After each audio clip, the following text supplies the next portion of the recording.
MGY 001 पाठ्यक्रम का अगला क्वेश्चन है। ज्योतिष शास्त्र के उद्भव एवं विकास का विस्तृत वर्णन कीजिए।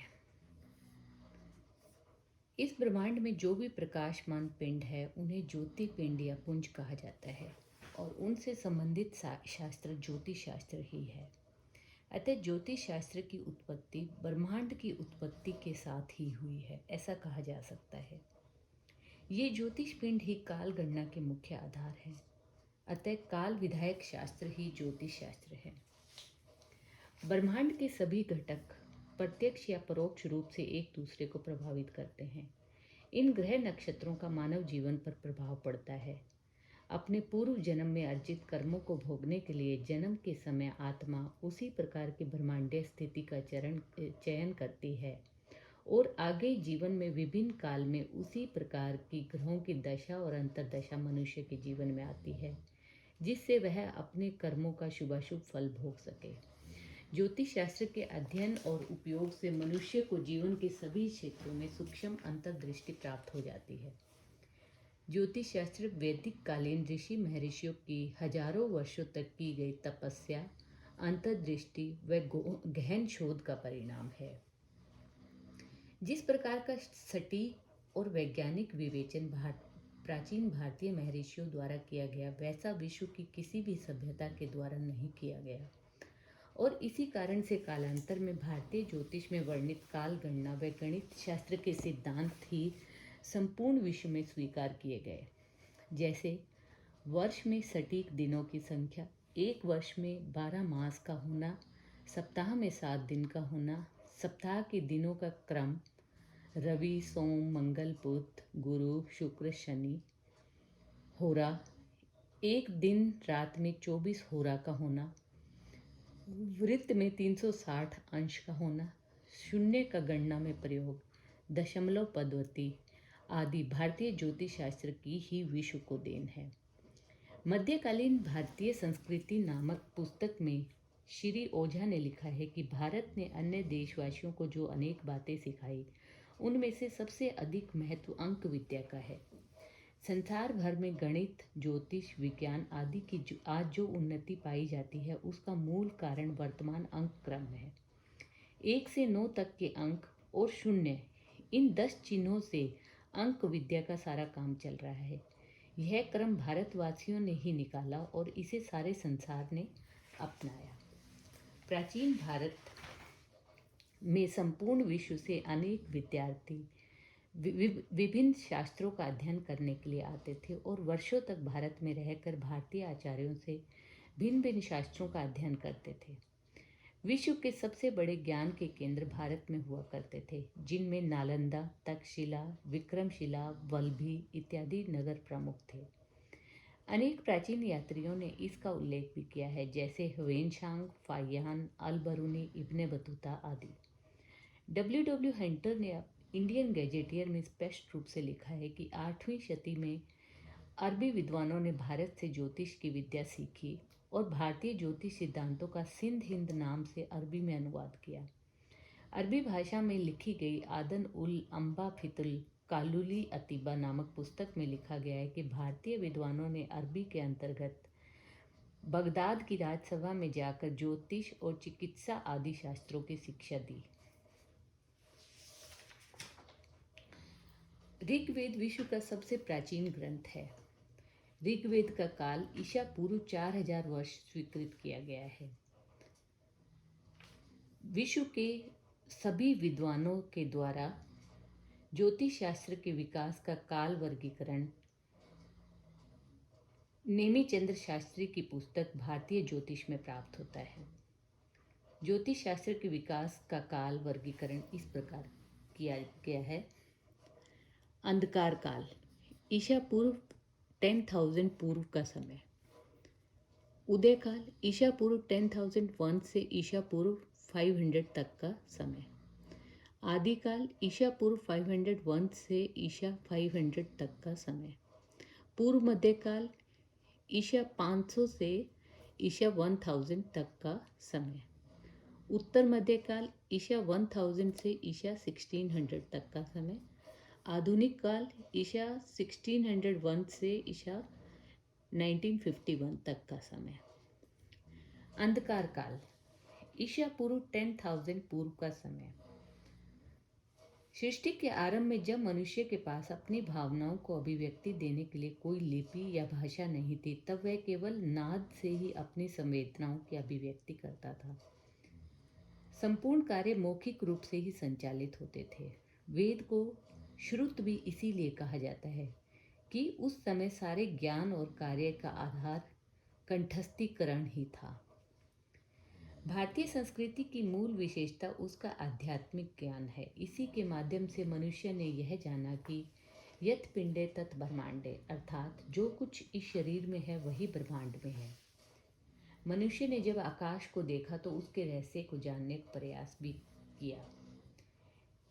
अंधकार काल को प्रागवैदिक काल भी कहा जाता है। प्रागवैदिक काल में भारतीय ऋषियों ने दिव्य ज्ञान शक्ति द्वारा आकाश मंडल के समस्त तत्वों को ज्ञात कर लिया था, और जैसे जैसे आगे जाकर अभिव्यंजना की प्रणाली विकसित होती गई, ज्योतिष शास्त्र के विषय भाषा के द्वारा प्रकट होने लगे। उदय काल ईस्वी पूर्व 10,001 से ईस्वी पूर्व 500 तक का समय।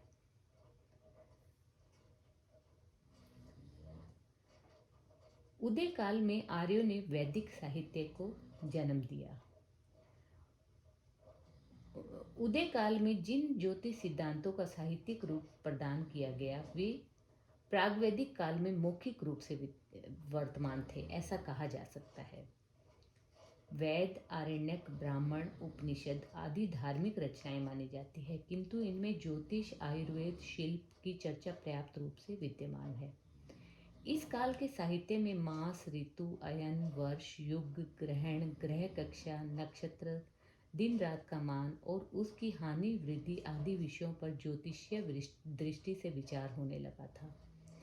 इस काल में सूर्य, चंद्र, मंगल, बुध, गुरु, शुक्र, शनि 7 ग्रहों का विवेचन मिलता है। ऋग्वेद में वर्ष के 12 चांद्रमास और अधिक मास का उल्लेख मिलता है। इसी प्रकार प्राचीन वैदिक और ब्राह्मण साहित्य में नक्षत्रों का भी उल्लेख मिलता है। आदिकाल ईस्वी पूर्व 501 से ईस्वी 500 तक का समय। इस काल में ज्योतिष विषय पर स्वतंत्र ग्रंथ की रचना की जाने लगी थी। इस युग में शिक्षा, कल्प, व्याकरण, निरुक्त, ज्योतिष और छंद, यह 6 भेद वेदांग के प्रकट हो गए थे। इस काल में महात्मा लगद ने वेदांग ज्योतिष की रचना कर ज्योतिष को स्वतंत्र रूप से स्थापित किया। वेदांग ज्योतिष में ऋग्वेद, यजुर्वेद और अथर्ववेद ज्योतिष, ये 3 ग्रंथ माने जाते हैं। इस काल में ज्योतिष के प्रवर्तक 18 आचार्य हुए हैं, जिन्होंने अपने दिव्य ज्ञान से इस शास्त्र का निर्माण किया। वैदिक काल से ही भारतवर्ष में पंचांग निर्माण की परंपरा आरंभ हो गई थी। उस कालखंड में पंचांग का स्वरूप आज के जैसा नहीं था, किंतु पंचांग की उत्पत्ति हो चुकी थी। तभी तो वेदों में कई स्थानों पर हमें तिथि और नक्षत्रों का उल्लेख मिलता है। फिर हम आते हैं पूर्व मध्यकाल पर, ईस्वी 500 से ईस्वी 1000 तक का समय। इस काल में ज्योतिष के 3 स्कंध, सिद्धांत, संहिता और होरा प्रकट हो गए थे। यह काल ज्योतिष का स्वर्ण काल कहा जाता है। पूर्व मध्य काल में ज्योतिष शास्त्र उन्नति की चरम सीमा पर था। आर्यभट्ट, वराह मिहिर जैसे अनेक धुरंधर ज्योतिर्विद हुए, जिन्होंने इस विज्ञान को क्रमबद्ध किया और अपनी अद्वितीय प्रतिभा द्वारा अनेक नवीन विषयों का समावेश किया। इस काल में अनेक प्रखंड विद्वानों ने जन्म लिया, जिन्होंने अपने दिव्य ज्ञान से ज्योतिष ज्ञान के सिद्धांत और फलित को क्रमबद्ध किया। आर्यभट्ट इस काल के महान ज्योतिर्विद और गणितज्ञ थे। आर्यभट्टियम इनका प्रसिद्ध ग्रंथ है, जिसमें इनके सभी सिद्धांत निहित हैं। वराहमिहिर, इन्होंने वृहत संहिता, बृहत जातक, लघु जातक, विवाह पटल आदि ग्रंथों की रचना की। कल्याण वर्मा, इन्होंने यवनों के होरा शास्त्र का सार ग्रहण कर सारावली नामक फलित ग्रंथ की रचना की। ब्रह्मगुप्त, इन्होंने ब्रह्मा स्फुट सिद्धांत की रचना की। उत्तर मध्यकाल, ईस्वी 1000 से ईस्वी 1600 तक का समय। उत्तर मध्यकाल में ज्योतिष शास्त्र के साहित्य का अत्यधिक विकास हुआ। इसमें मौलिक ग्रंथों के अतिरिक्त आलोचनात्मक ज्योतिष के अनेक ग्रंथ लिखे गए हैं। भास्कराचार्य ने अपने पूर्ववर्ती आर्यभट्ट, ब्रह्मगुप्त, लल आदि के सिद्धांतों की आलोचना की और आकाश निरीक्षण द्वारा ग्रहमान की स्थूलता ज्ञात कर उसे दूर करने के लिए बीज संस्कार की व्यवस्था बताई। ईस्वी सन की 12वीं सदी में गोल विषय के गणित का प्रचार बहुत हुआ था। उत्तर मध्यकाल की प्रमुख विशेषता ग्रह गणित के सभी अंगों के संशोधन की है। इस युग की एक अन्य विशेषता यंत्र निर्माण की भी है। भास्कराचार्य और महेंद्र सूरि ने अनेक यंत्रों के निर्माण की विधि और यंत्रों द्वारा ग्रह वेद की प्रणाली का निरूपण सुंदर ढंग से किया। फलित ज्योतिष में जातक, मुहूर्त, सामुद्रिक, रमल और प्रश्न, इन अंगों के साहित्य का निर्माण भी उत्तर मध्यकाल में हुआ।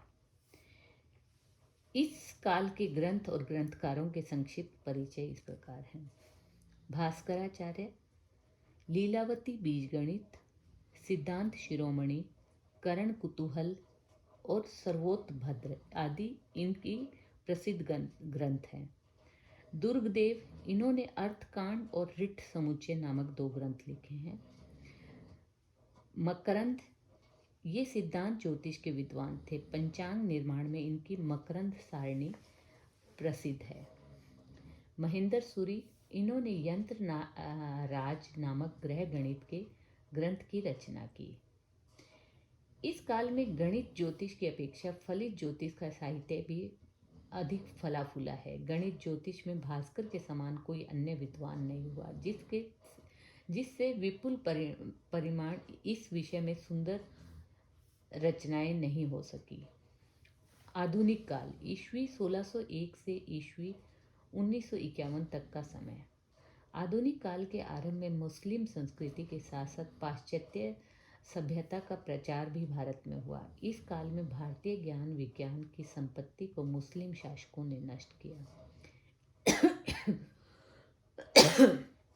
हिंदू धर्म, संपत्ति, साहित्य और ज्योतिष आदि विषयों का विकास रुक गया। विद्वानों को राजा से आश्रय न मिलने के कारण ज्योतिष के प्रसार और विकास में बाधाएं आई। नवीन संशोधन की तो बात ही अलग है, बल्कि पुराने ज्योतिष के ज्ञान के भंडार का संरक्षण भी कठिन हो गया था। शकुन, प्रश्न, मुहूर्त, जन्म पत्र के साहित्य की इस